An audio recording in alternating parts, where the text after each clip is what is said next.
What's up mga kabit? Kamusta kayo guys? Kasama ko ngayon syempre si Romel at kilala siyang Shun. And ayun, ang good news is nabili na namin yung mga ipapamigay sa inyo. Given meron kayong OKX account may link dyan sa description. So ito na, iPhone 15 Pro Max. Tapos ano pa ba yung mga papamigay natin dyan, brother? Ito pa, ano ba to? iPad 9th Gen. Okay. 9th Gen. 9 Gen guys, iPad, ilan to? 1, 2, 3, 4, 5, Ayan, 5. pakita natin. Ready na tayo. Ready na tayo. Make sure lang guys na meron kayong OKX account na nakalink sa atin. Yung description nandyan sa ilalim. Pindutin nyo na lang. Ayan, 5 iPad na 9th Gen, 64 gig. So, meron din tayong iPhone 15. Lahat to sa OKX. Kaya, yung next content natin, sasampulan ko kayo, mamimigay tayo sa comment section. Ilagay nyo na lang siguro yung UID nyo doon o yung account number. Make sure lang guys na verified kayo. Ayan na po ito. And meron din tayo ditong ipapamigay na pang iPhone 15. Accessory gift box. Ayan po. And okay mag-alala, dun sa mga hindi mapipili, meron tayong 5,000 USDT pa na ipapamigay. And possible mag-ikot-ikot kami sa BGC o kung saan mang lupalop ng mall. Check namin kung merong OKX yung mga wallet nila, and pag meron, bibigyan natin sila. But doon naman sa medyo mas lower prices natin, pero hindi na to lower eh. Mahal pa rin to eh. So marami tayo guys na Tecno 100. Tecno Spark 10C. Ayan, 10C. Medyo malaki-laki din yung kanilang gig eh, no? Hindi ko lang makahanap eh. Oo. Malabo kasi mata ko. 128GB yung ROM and 8GB yung RAM. Ayan o. 128 gigabyte. Okay? So, medyo madami-dami rin to. Ilan yung binili natin para i-giveaway sa kanila. So, guys, yung next content natin, ito kasi OKX Tutorial 3. I-explore ko lang to. Ito yung pangatlo natin na tutorial. But again, ito pare. Ayan, medyo madami-dami tayong papamigay. Ito naman, hindi naman to Tecno. 128 din. 128 gig din pala to. Medyo, ano rin to, madami-dami. So, guys, madali lang naman na mechanics eh. Simple lang. Yung kailangan unang muna may OKX account ka na, sa ilalim naman description. Make sure na magka-link tayo. At the same time, yung mga gustong mag-trade din, hindi nyo naman kailangan na, kunyari, mag-deposit ka ng $50. Hindi mo kailangan i-trade dyan. Lagay mo lang muna dyan, no? Ilagay mo lang muna dyan. Count tayo hanggang 15 days. Siguro May 10 or May 15 ha. Iisipin ko mabuti. But habang nagka-count tayo doon, papamigin na natin itong mga small prices natin, like mga USDT, mga phones, ayan. Pero yung iPhone, syempre, kailangan titingnan natin kung may mga nagtitrade ba, sino yung mga active traders within nung period na yon. Kasi yun yung pinakamataas na ano natin, na premium natin. And yun nga, mag-iikot-ikot tayo. The-download mo lang naman, andyan naman yung link sa description. And ayun, eto guys, yung number 3 na ano natin, na content. Yung una tutorial, ngayon magna-navigate tayo. You just have to log in. Ayan, punta ka lang sa link, and then mag-register ka, mag-KYC ka, and then mag-login ka. Ayan, login ka lang. Sorry, papalitin ko na to. Ayan, mag-login ka lang. So guys, eto, madali lang naman yan. Yung mga nagtatanong, ito tutorial number 3. Yung mga gusto mag-deposit, syempre pwede ka naman mag-deposit through crypto dito, no? Punta ka lang sa may deposit. Pero kung gusto mo naman na P2P trading, ayan, drag mo lang dito sa baba, click mo tong P2P trading. Ito naman guys, peer-to-peer or person-to-person. Yan, ibig sabihin tao yung mga kausap mo dito, no? Bala ka kung anong gusto mo itawag mo, people to people. Ayan.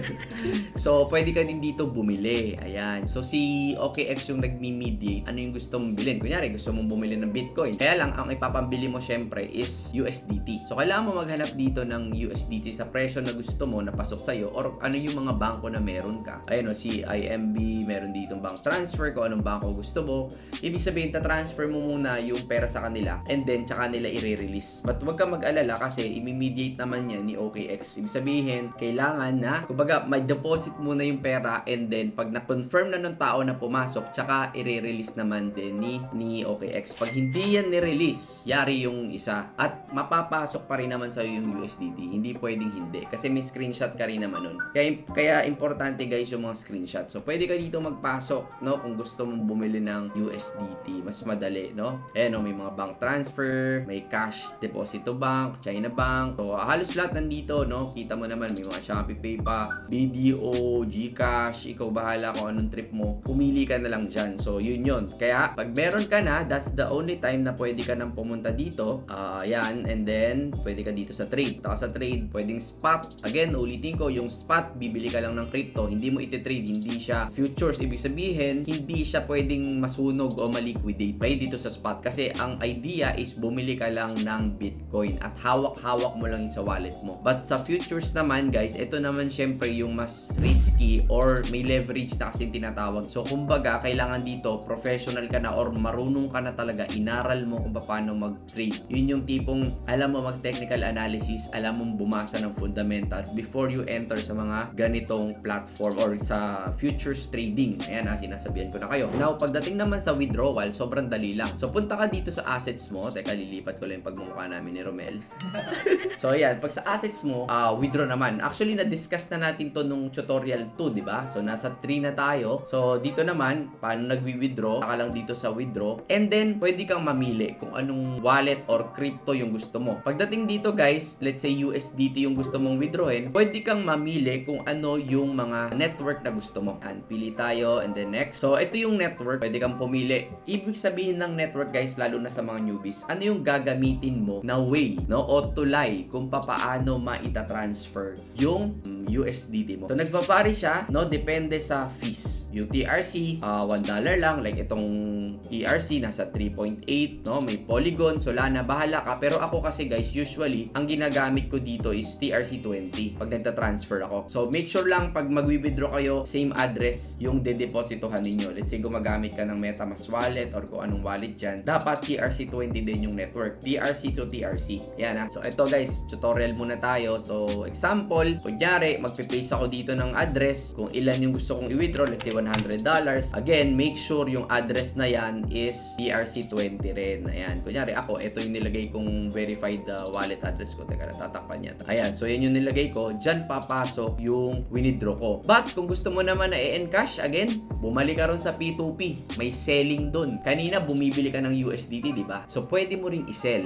Ang process na yon, ang mangyayari dun, ilalagay mo yung USDT mo, babayaran ka, ita-transfer sa GCash mo or sa bank account mo, and then, pag nalaman mo na nandoon yung USDT mo or yung pera na tinransfer sa'yo, that's the only time ipe-press mo yung payment para mapunta naman doon sa taong katransact mo yung USDT niya. Okay? Ganun lang siya kadali. So, natakil natin dito sa tutorial 3 is yung pagde-deposit sa P2P and of course, yung sa futures and spot trading and of course, etong pag-withdraw mo. Okay? So, ang last lesson natin for today, kasama ko si Romel sa OKX3 tayo tutorial is yung support. Let's say marami kang katanungan dahil hindi mo ako matanong, pinapanood mo tong video, maghihintay ka pa na masagot ko yung tanong mo sa comment section, pwede ka namang magtanong agad-agad kasi 24/7 naman yung support nila eh. Diyan sa phone mo, pwede mo ring hanapin, no? Medyo izo-zoom ko lang to para mas malinaw. So, ito, makikita mo dito sa settings nila na may support. Ayan. So, may support center sila dito. Pwede ka ring mag-submit ng ticket, may Telegram, may Discord, and yan. So, support center, pwede mo rin silang makausap dyan. 24/7 naman yan. Ayun, here to help you 24/7 kung ano yung mga gusto mo. Meron ding mga self-service kung ayaw mo naman na agent yung kausap mo, no? Ayan,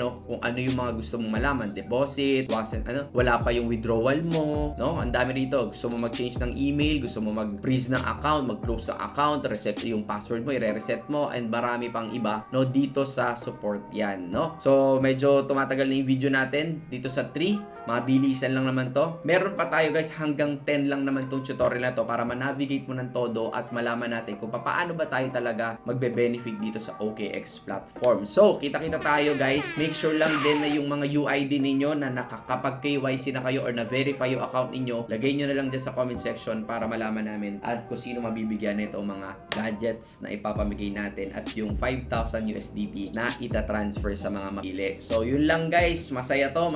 Take advantage nyo kasi again, libre naman, di ba? Wala namang mawawala, kami pa nga yung nagbigay. Yun lang, sana nag-enjoy kayo. Maraming salamat sa oras ninyo. God bless everyone. Follow nyo rin si Shun. Saan ka pa pwede i-follow? Follow nyo ako sa Facebook, TikTok, Twitter. Shun yung mga username ko. Yeah, Shun, SHUN. Project 1% guys sa mga crypto projects, sa mga ano pa ba yun, brother? Airdrops. Kita-kits. God bless. Bye-bye.